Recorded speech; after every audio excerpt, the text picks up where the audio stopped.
India is witnessing a grand Deepotsav with around 25 lakh diyas lighting up Ram Ki Nagari. The Prime Minister, while wishing the people of country yesterday, called it a special Diwali, saying that it's the first Diwali when Lord Ram is seated in the grand temple. Today, UP Chief Minister Yogi Adityanath, while participating in the Deepotsav in Ayodhya, sent out a strong message to the anti-Sanatan brigade, saying there's a need to remove barriers from the path of Sanatan. इस साल की दीपावली बहुत खास है। 500 वर्षों के बाद प्रभु श्री राम अयोध्या के अपने भव्य मंदिर में विराजमान है और उस भव्य मंदिर में विराजमान होने के बाद ये पहली दीपावली है और इस दीपावली की प्रतीक्षा में कई पीढ़ियां गुजर गई। हम सभी बहुत सौभाग्यशाली हैं जो ऐसी विशेष खास भव्य दिवाली के साक्षी बनेंगे। सनातन धर्म के बैरियर को भी, सनातन धर्म के मार्ग के बैरियर भी हटाने हैं। जो लोग सनातन धर्म पर बार बार करते हैं उनको मैं बोलना चाहता हूं, सनातन धर्म ने कभी किसी का अहित नहीं किया, लेकिन इस सेकुलरिज्म के नाम पर राजनीति करने वाले लोग आज सनातन धर्म पर कुठाराघात करके न केवल सनातन धर्म और भारत की आत्मा को लौलुहान करने का कार्य कर रहे हैं, बल्कि इसके नाम पर भारत के अंदर आतंकवाद और नक्सलवाद को लोग बढ़ाना चाहते हैं। Meanwhile, the controversy over the bursting of firecrackers has once again returned as the nation gears up to celebrate Diwali. In the national capital, the state government has started Diyas Not Patake as a campaign reacting to curbs being placed on the use of firecrackers in different parts of the country. Spiritual leader Dhirendra Shastri has called out the hypocrisy and asked why curbs are only placed on Hindu festivals. Opposition leaders have slammed Shastri, with Congress saying that his remarks are at the behest of BJP and RSS. एक साहब ने कहा कि जो है पटाखों से प्रदूषण होता है, 1 जनवरी को इनका ज्ञान फिर गायब हो जाता है। हैप्पी न्यू ईयर के नाम से पूरी दुनिया में पटाखे होते हैं, तब प्रदूषण नहीं होता है। लेकिन दिवाली आती है तो प्रदूषण होता है, होली आती है तो पानी खराब होता है और खून खराबा होता है, तब नहीं मानते, तब ये स्टेटमेंट नहीं देते, तब ये मांग नहीं करते, तब ये कानून लाने की बात नहीं करते। He's a cheat and he's a fraud. He's duping the people that he can tell the future, and he has been projected by BJP RSS, and he is always making a statement against the constitution, Hindu Rashtra. Now he is again trying to vitiate the atmosphere by saying that why Hindu festivals are being targeted. This is creating massive pollution, and pollution is not enemy for any particular religion or any particular party. Because of that, we should come together and try to check it unitedly. You're watching the News Hour at 10, debate number 2 on Times Now, Super Prime Time.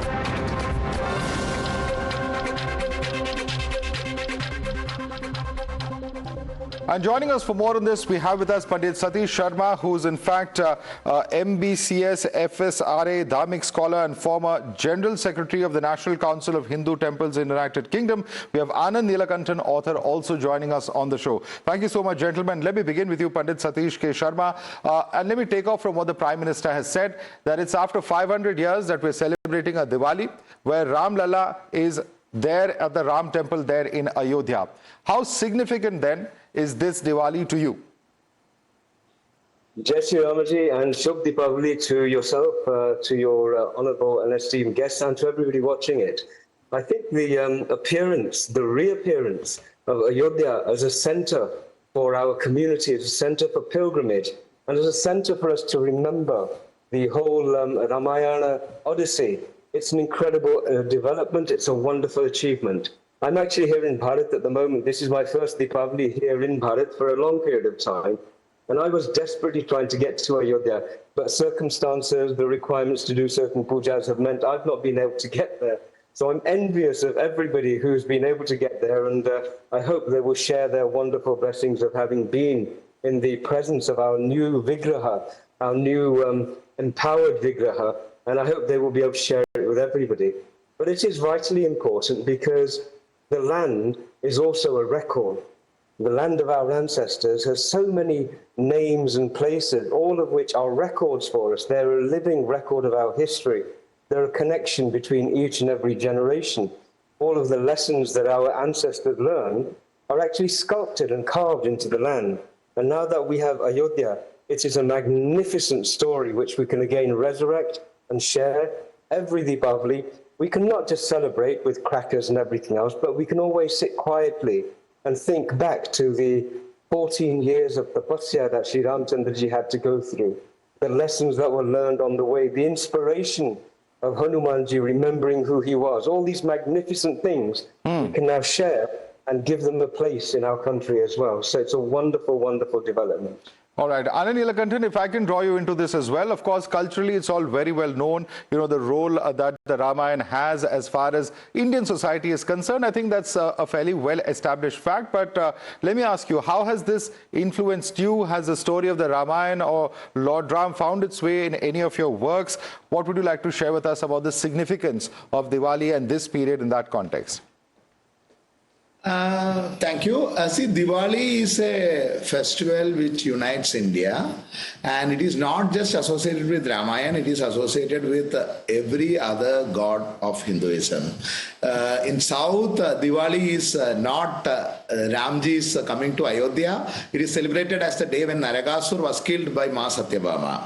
And there is also the tradition of celebrating Diwali as the day when Shiva and Parvati became one, as Ardhanarishwar after Parvati's 21 days of Vrata. So, and it is also associated with Durga killing Rektabijasura, Ma Kali, that is also on the same day. So Diwali is associated with a lot of festivals on lot of Indian gods, all the beloved gods. There is some association or other with Diwali and not just Lord Ram. That's the first thing. So for us, we have been celebrating Diwali as the day when Satyabhama killed Narakasur rather than Ramji's return in the south. That doesn't matter. Ramayana as a, not just as a philosophical text, not just as a spiritual text, as a cultural text, it was influenced the entire Asian civilization and beyond. It is not just in India, but across up to Japan, it has influenced through Indonesia. And I have been writing Ramayana from every point of view, from Ravan's point of view, from in television series, a lot of television series which I scripted. The recent one was Srimad Ramayana, and also CRK Ram from Sita's point of view, from Hanuman's point of view. I have been working extensively on Ramayana, both in fiction and non-fiction world, and this was influenced by the lot of varied Ramayans that are there across India and across Asia. This is something which has united the country for the last 5,000, 6,000 years, or perhaps more than that. It has inspired music, it has inspired art, literature, culture, temple, whatnot. So the Diwali celebration, whichever Puranas we take, whichever god we are worshipping of Hinduism, all there are any form of god we can worship. It is Ishta Devata concept. It could be Ram, it could be Shiva, it could be Sita, it could be Ma Durga. Whichever concept it is, it all unites us. This is one festival, like most of Indian festivals, it unites us and brings us up together culturally also. It gives a lot of cultural significance. So regarding this recent controversy on crackers, I think it is frivolous because the celebrations, they have to be celebrated, and everyone have their own way of celebrating. If you can pollute with all your cars, if you can pollute with now you see there are a war is happening in two parts of the world. So many missiles and rockets are being fired. They are not causing pollution, or what? Is it only your 2 rupee rocket of Diwali is causing pollution? So this is a very frivolous argument. We have to celebrate. It's a culture will be cohesive only if there are a lot of celebrations where people from all parts of the society, cutting across caste, religion and language barriers, come together and celebrate. Right. So what they have inaugurated in Ayodhya now, what is happening after 500 years is one beginning of such a great unifying celebration is what I will put. Right, right. And in fact, Pandit Satish Sharma, let me take off from there. Of course, the beauty of India is the plurality, and even the plurality with which we look at Diwali. You know, we were talking about the return of Lord Ram or of the Narakasur tale, as in fact Mr. Neelakantan was sharing with us. You know, the very fact that we have so many stories just shows that we have a rich repository of stories, morals, values to guide us when you talk about all of these tales. How do you reflect upon that? Gee, I couldn't have put it better. Your previous speaker mentioned so many, and apologies for the crackers going on in the background. It's all right, says Diwali, you don't have to apologize. Also say Sri Ram Chandra Ji is Maryada Purushottam, that inside of the Ramayana Katha, there is an example for each and every one of us in the roles that we have to fulfill for society.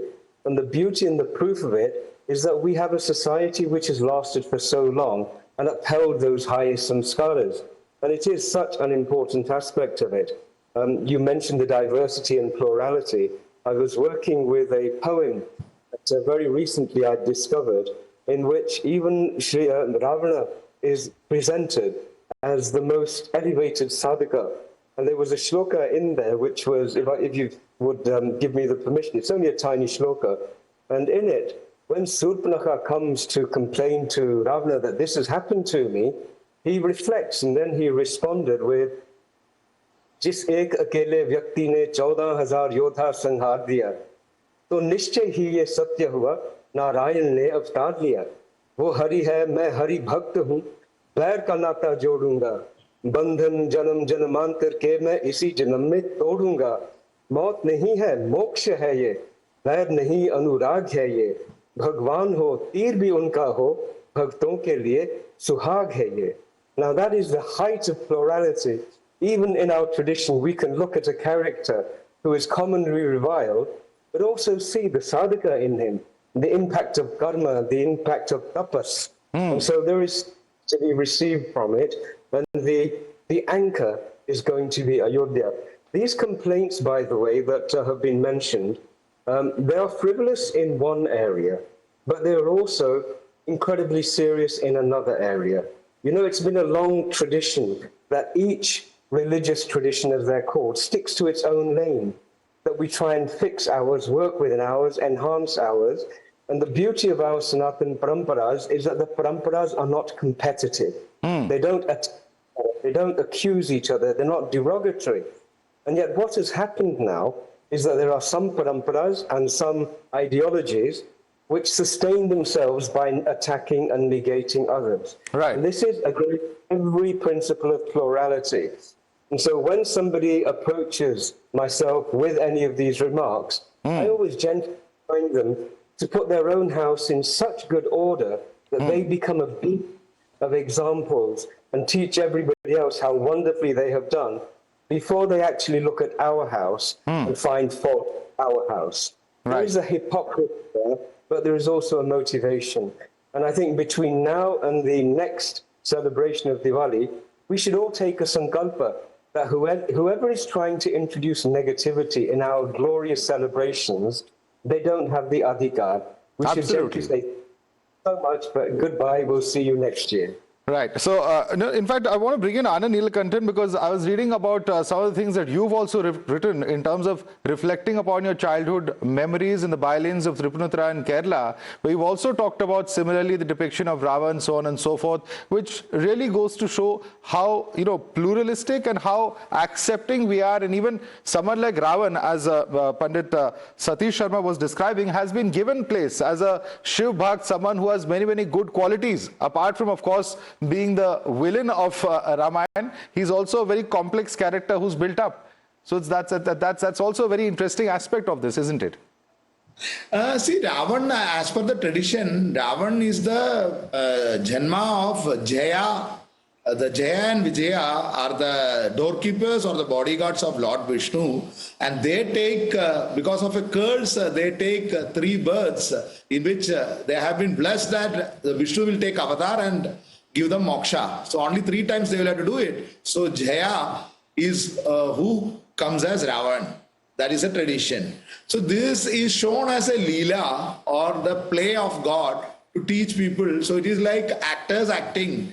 So Ravan is no one other than the Jaya, and Kumbhakarna is the Vijaya, the two doorkeepers of Vishnu. That's how the tradition itself starts. That's how the Purana states. So the concept of villain is a very Western concept, where or a concept of Abrahamic religion. I'm not saying it is inferior or superior. I'm just making a point. In Abrahamic religions, it is always a matter of duality, opposing dualities, like God versus Satan, heaven versus hell, like that. So you have a concept of hero versus villain. There has to be a binary always. But here it is not the case of binary. Here it is all the Leela of God or the play of God. The life itself is a play.